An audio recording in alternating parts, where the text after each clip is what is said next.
Hello people, it's your boy Usmaan back again with another video. Manchester United take on Crystal Palace at Selhurst Park. Thursday night football. If you don't want to be playing Thursday night football next season, was how are you feeling? Oh, a bit mixed actually, but I'll be positive come tomorrow, I think. Okay, hopefully if you're not positive then we need to be I know worried. it's not As positive. because I you're don't know. like literally Mr. Positive, especially in football terms. Yeah, of course, there's a lot to discuss.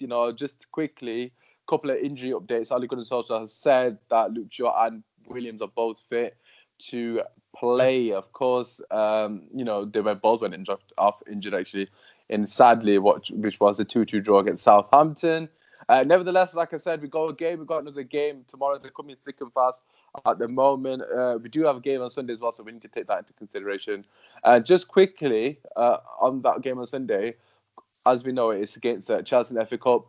Which one do you prioritize? Because let's be real, there's no way he can play the same team today and play the same team on Sunday. It's not. The guys are they're gonna pass out half of them because that would be 7 games in a row, and Yeah, it's a it's game. crazy. Which one do you prioritize, if any?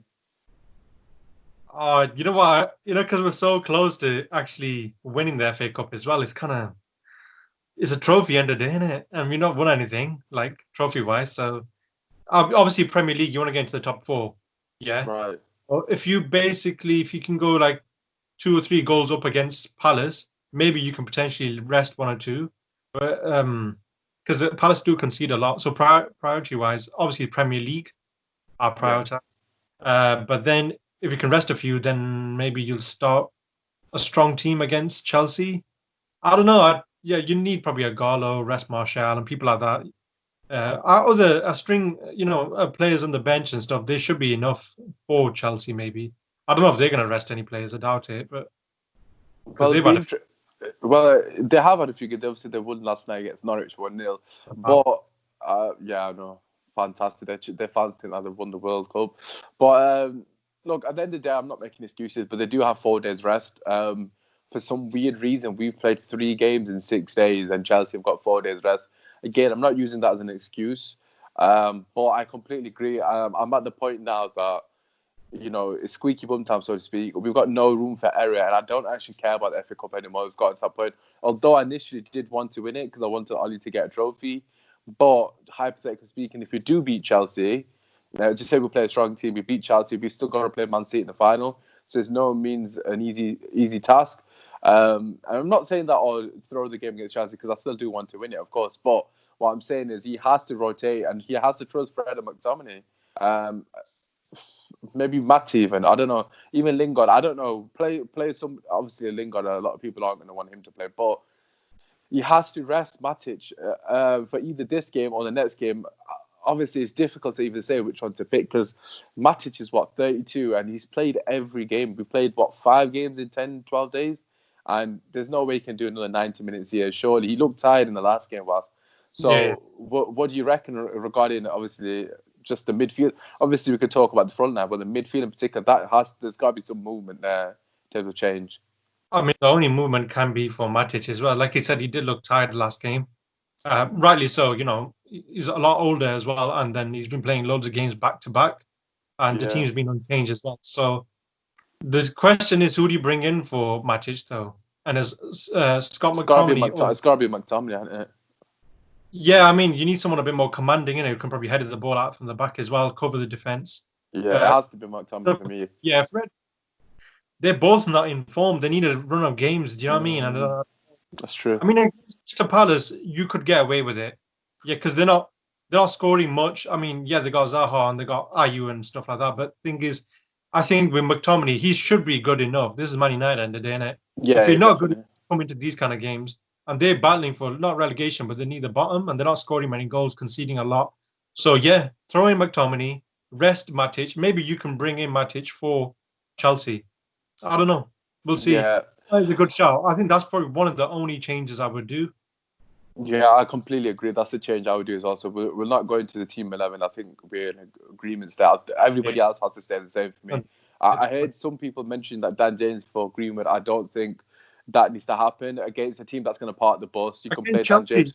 You can play Dan Chelsea. James against Chelsea, and they're not going to park the bus against us. So that's completely fine. Playing then, I don't have a problem with that. I don't have an issue with Dan James playing. I just don't think this is a game for him. Let's talk about Crystal Palace. You mentioned briefly they've not, been fantastic. If I'm not mistaken, they're kind of safe, but at the same time they're not. They need maybe a couple of points just to completely have safety, because you don't know at the moment. Especially this weekend that's just happened. Not excluding Norwich, the four above Norwich all won surprisingly. Obviously, we know Bournemouth did us a massive favour against Leicester. So a lot of surprising results. So there's no way Palace are going to be looking at this game thinking, "Oh, it's fine, we're done." We saw from the way they played against Chelsea when they lost 3-2. They hit the post in the last minute as well of the game. A good save by Kepa onto the post. But they were no means just sat there waiting to get beat. They were proper going for that game. It's almost had the reverse effect that they were playing with no fear in terms of we've got nothing to lose. And I think you saw that with Norwich. Okay, granted, Norwich quality wasn't there, but Palace do have quality. You've already mentioned Zaha. He scored that absolute banger against Chelsea.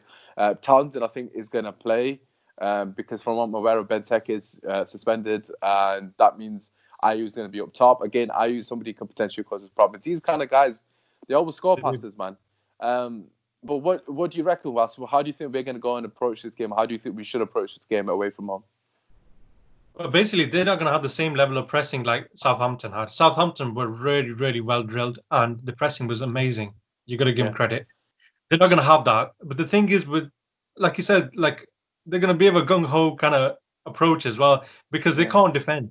They concede so much goals, so the only way is to attack and try to outscore. And then you got players like Ayu, Zaha, maybe Townsend. Townsend's got a banger in him every single time. Trying to be the best of players, but he can score a goal.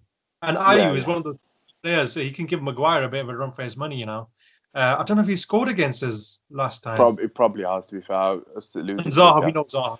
Of course. He doesn't normally do amazing against us, but Wan-Bissaka should know how to deal with him, innit? And he's due a good game as well, Wan-Bissaka. Yeah. Like I said, they can't shut up shop. They're not going to sit back. The only way there is to attack from the front, innit? Defend from the front and just go for it. And they got nothing to lose, innit? Well, if they do that, they're going to get beat, Was. Let's be real. Surely they're not going to do that. They're going to get beat to do that. Telling you now, they can't sit back. They don't have that Southampton discipline. But then again, Roy Hodgson. Yeah, but Kale's also injured though, Was. We got to acknowledge that Kale, obviously the main defender, he's also injured. Pulled up against Chelsea, which obviously led to their first goal. So that's definitely a massive positive. I agree. I hear what you're saying in terms of they can't defend, but there's no way they're going to go gun ho against Man United. They're not going to try hold 6-0, are they? Because if every team in the league now knows if you give Man United space, we're unsung, you're going to get beat. It's just we've got that credibility now. We've actually got players that can hurt you. Bruno and Pogba didn't have a good game the other day, but we still bagged 2 goals and could have got more goals. And that's without our 2 main talisman in terms of creativity having a good game. They were both poor in terms of how they approach the game or how they play the game. So that just goes to show we've got threats. Rashford and obviously Martial stepped up in that game. So for me personally, I think they're going to park the bus and hopefully hit us on the break. They've got pace on the break. Obviously Townsend's quite fairly quick, not rapid. Zaha's fairly quick. As we know, he's very skillful as well. He's got an ability to get up the pitch. And of course, Ayu's the prick, basically. He's going to be running in behind. It could be causing us problems. But in saying that, my only concern is it's not Crystal Palace. My only concern is the fatigue of our players. And that's where my main concern comes into this game. I'm not worried about the threat that they have because we shouldn't be worried about them. They're near the bottom for a reason. I'm just worried about the level of fitness that our players are going to have because you saw in the second half, a lot of people are slagging Oli off saying, oh, you had a poor half. But let's be real. Anyone who knows football knows that wasn't down to tactics. That wasn't down to ability. That was down to just tiredness. The players were absolutely knackered, dead on their feet. You saw with Matic, you saw with Pogba, hence why he came off. There was too many players that were absolutely knackered. And that is going to be a problem. They've had 2 days to rest, Baz. Like, do you feel that our players are going to be able to have a performance that's going to get us the win? Because I think they will park the bus and try to frustrate us.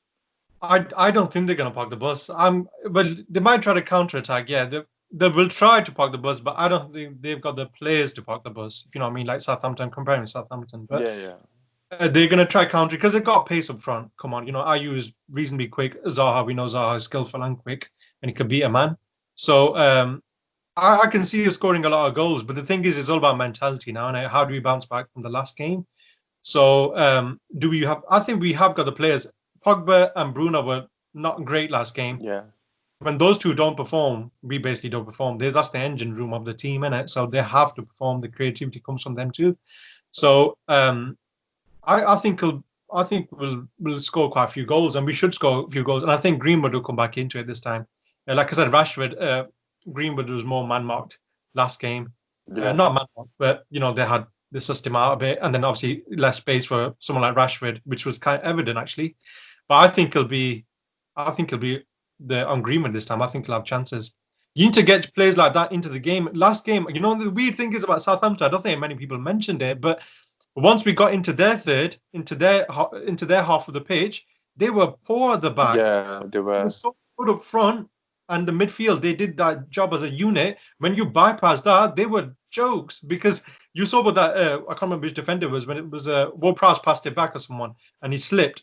They were even Martial, when he was running one-on-one and then he slipped again. So it's like they were all over them at the back, but they tactically played to their strengths, which was credit to them, innit?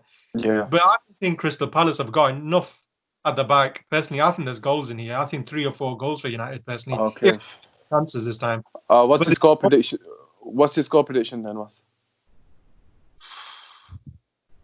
I don't think we're going to concede. I think we're going to be on it. After last game, I think Ollie has to drill into their flipping heads. If you want to earn drop 4, you have to get the win. So I'm going to go for a 4-0. I'm going to go for a 4-0. Right. I think okay. All of them. Yeah. To be fair, I do think defensively they're poor, and they're not going to. There's no way they can press as good as Southampton, because, like you've already mentioned, Southampton were fantastic in the press. So fair play to them. I don't think it's going to be replicated by Palace, because they don't have the players to do so. Unless they've got players that I'm not aware of, Milivojevic and players like that, they're not known for their pressing ability, so I wouldn't expect that from them. I think they're going to try frustrate us and hit us on the break. That's my personal opinion. But I do agree, I still think we will win.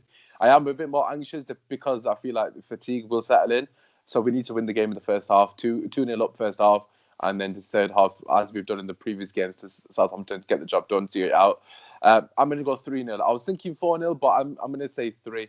I think it'll be every game we played so far, we've scored in the first half, so it'll be interesting to see what happens if we don't score in the first half. Of course, I don't want that to happen, but I'm just saying, the longer the game goes on, obviously the tired legs, we might run out of ideas. That is a possibility as well. But we have to, as always, we have to score early, and if we score in the first half, like we did against Southampton, I don't think we'll drop the ball against Palace. I just don't think they've got enough quality to hurt us. Anyways, that has been your preview. Let us know your score predictions in the comment section below. As always, drop a like, subscribe. We're trying to get to 500. I believe we're on about 360 as we're recording this. Just flipping subscribe. It's free. And if you don't want to subscribe for whatever reason, just drop a like at least, because it really does help us out. That side has been your boy Usmaan. Go United! Come on!